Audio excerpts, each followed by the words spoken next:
Today we're having a conversation about how to keep the peace without having to settle for the status quo.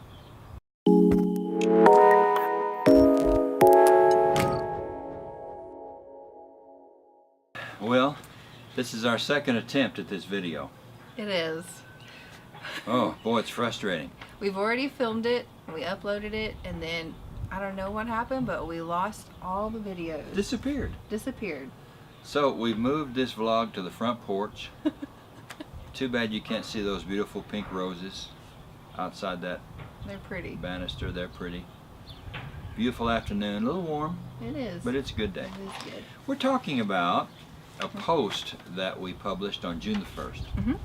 And I believe the title of that post is, I'll have to read it, How to Keep the Peace Without Becoming Content with the Status Quo. And of course we're talking about how to keep the peace in our church families. Correct. Without settling for the status quo. Right. I think that's an important conversation to have. I do too. And It's very important. actually, Susanna and I have had a lot of conversations about that post. And we thought we would just make this one public. That's right. And we're going to divide it into two parts because we have a lot to say. Yeah, we learned that from our first recording. Yeah, we have a lot to say. We don't want to make each part too long, so we divided it into two parts, and here is part one. Susanna, I started that post by acknowledging that the New Testament has a lot to say about keeping the peace in our church family. There's a passage, for example, over in Ephesians chapter 4, where Paul encourages us to make every effort to maintain the unity of the Spirit and the bond of peace. Very good. So peace in a church is a good thing. It is. And we want unity. We should strive for unity. We should strive for peace. We should be peacemakers. That's very important to our Lord and very important in the Scriptures. Is there a good definition of unity and peace?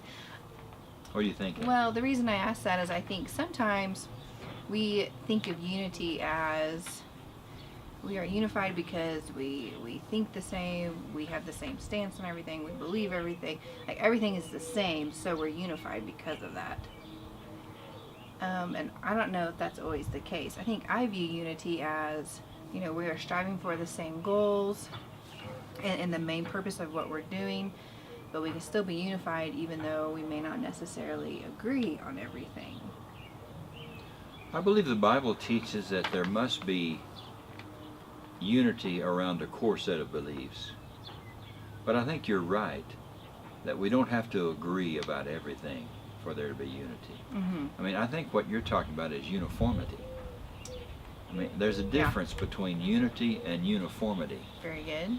So yeah, maybe if we're all together going after the same goal, we're going in the same direction, and we agree on a common set of core beliefs, we can have unity. But for sure, unity doesn't mean we have to agree on everything. We're going to disagree on several things. Oh, yeah, we are.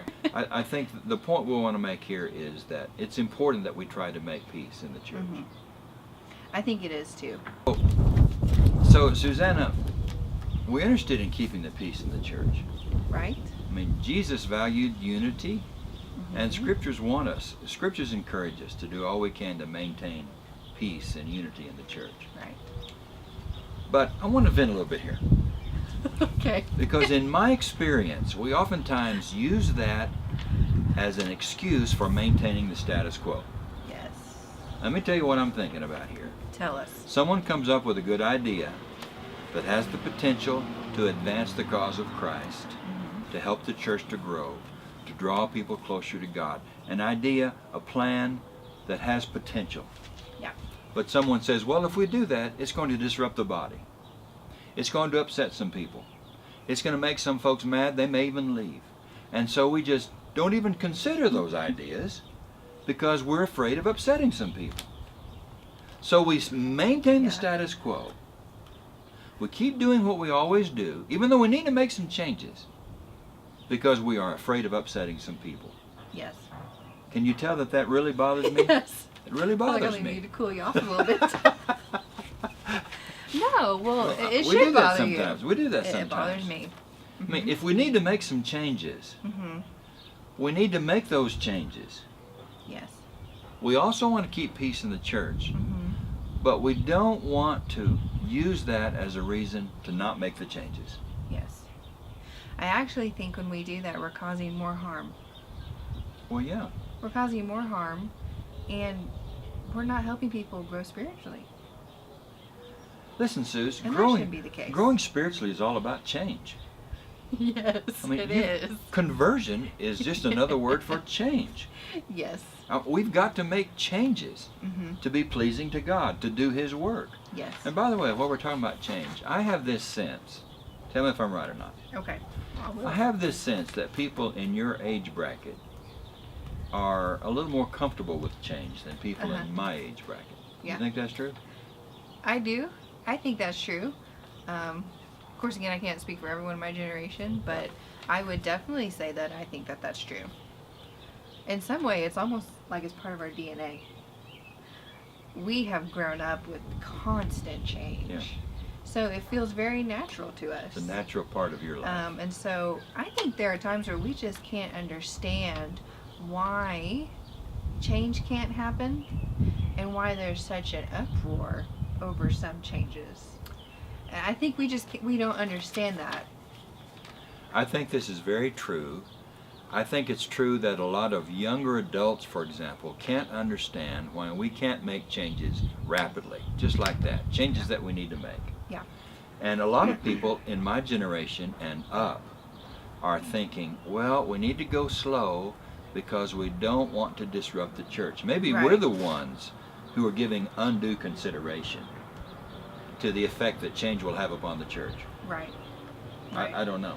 Well, and I think that there's an understanding across the board that change is hard.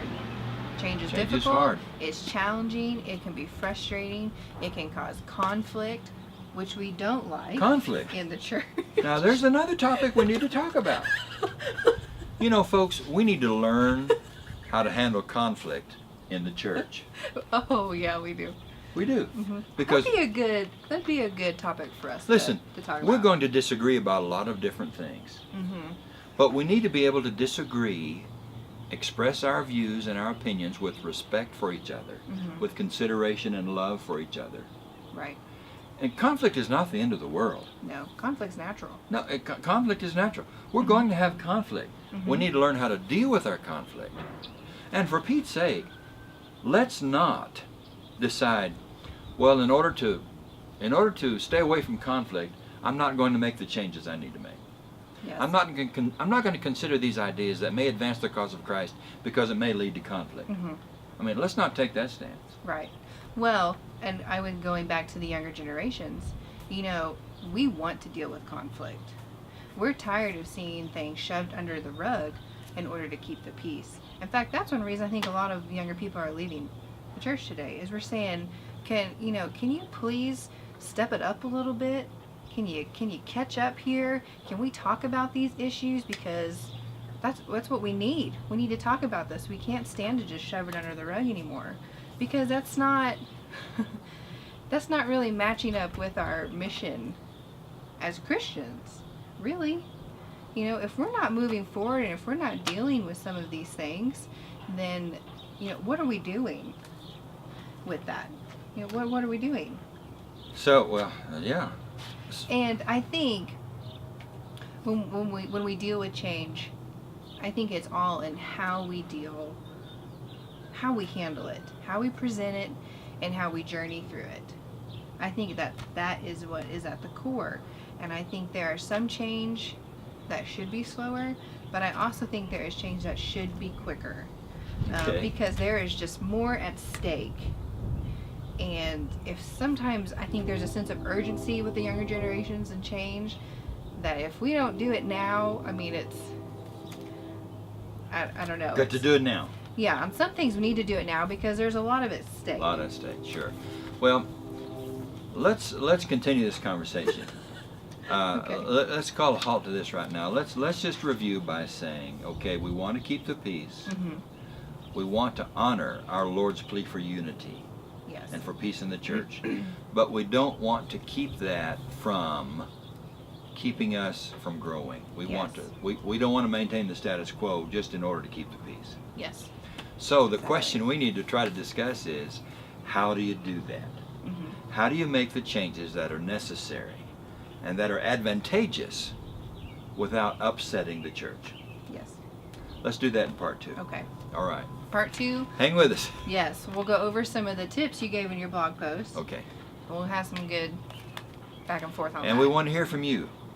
If you have Please. questions, comments, advice, suggestions, whatever, Yes. offer them. Let's continue this dialogue together. Definitely. Okay. Thanks for listening. See you next time.